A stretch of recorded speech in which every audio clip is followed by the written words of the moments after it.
دو چیزیں ہیں قرآن سنت، دونوں کے پیچھے کلام نفسی ہے.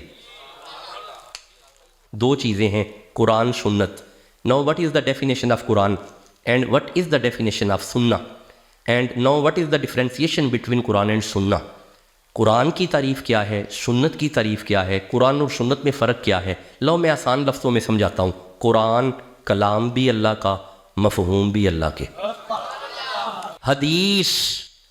حدیث کلام محمد کا، مفہوم اللہ کا.